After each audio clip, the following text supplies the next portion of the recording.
Well, new research has uncovered why ownership is becoming a source of stress for thousands of lodge and caravan owners across the country.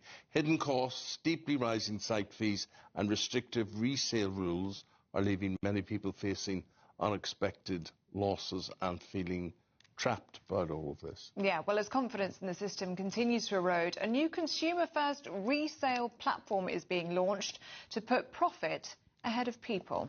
OK, joining us now, the man with the most calming, beautiful, lovely, seductive voice on television, property expert Phil Spencer. Philip, good morning to you. Good morning, Eamon. And coming from a man with your lovely voice, I'll take that as a compliment. Thank you. You're very kind. I'd rather have the looks than the voice, but anyway. There we go. So, Phil, what do you mean about a resale platform? And who would this affect? What sort of caravans are we talking about, or mobile homes? Or this is a very wide sort of Sure. explanation of all of this.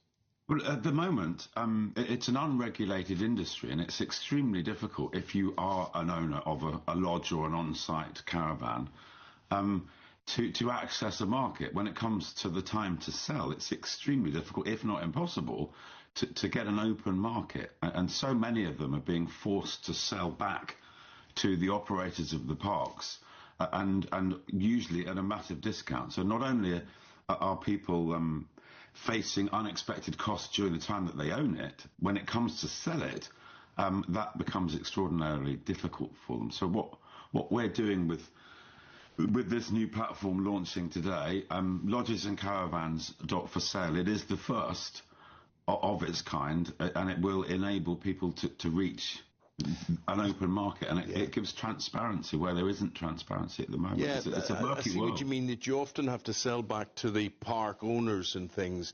And I have to say, I'm so impressed by a lot of these homes, because they're more, once you're inside, you could be in a £5 million luxury apartment sometimes.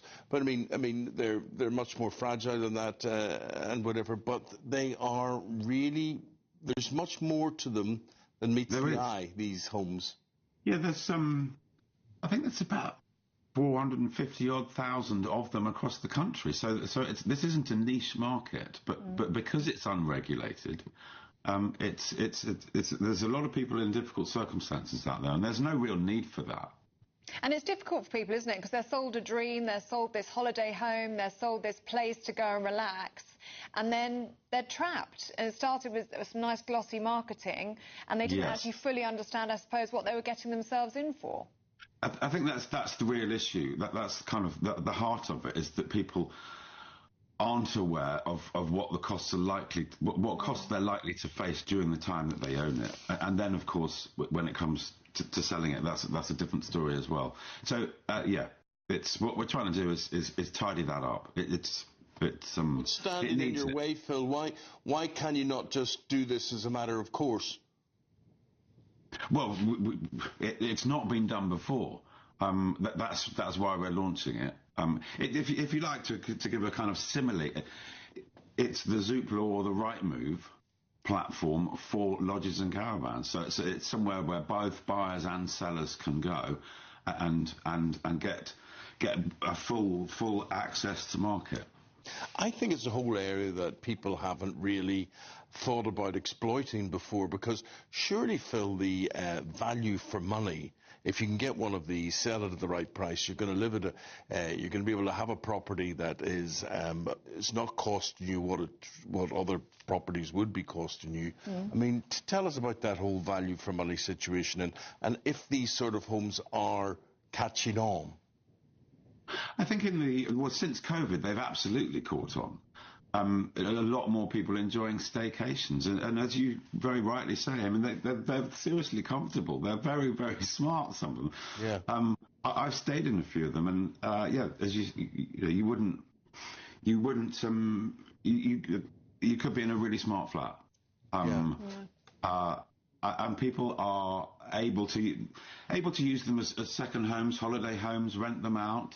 But I would say that they're not investments, because they do cost money, and they do get older. They don't improve with time. So people need to be kind of conscious of what they're getting into. But I think value for money in areas you could have a beautiful lodge on a lake or up a mountain or on a river or by the sea.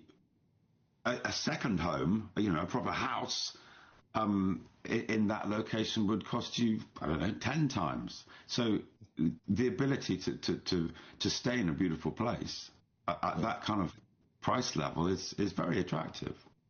Well, I stayed in one over Christmas, so I did, a lodge, and honestly, it had a fire, with the flames, electric fireplace, yeah. Yeah, it had radiators around the place, it had a massive TV screen in it.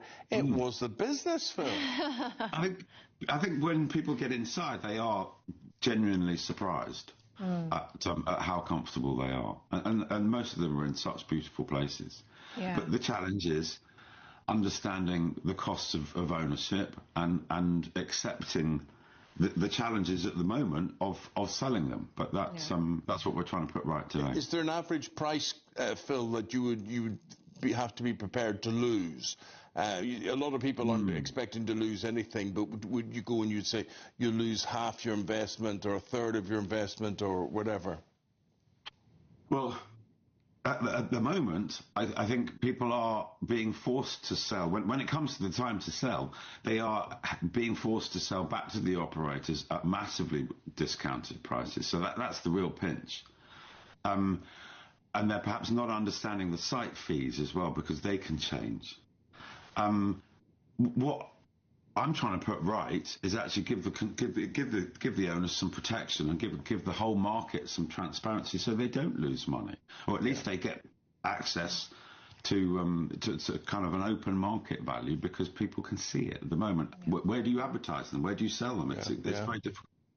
Well, very important message, very important warning as well, Phil. Thank you so much for joining us this morning, and good luck with the launch. Thank you very much. Nice to see you both. Good to see you. Good to hear you. Thank you very much indeed, Phil Spencer there.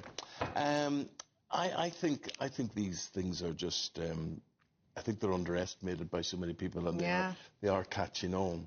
Oh, absolutely. But people have got to be careful, because if you get caught out by the fees and these hidden costs, it could become a nightmare, couldn't it? Well, good luck to Phil and what he's trying to do around that front.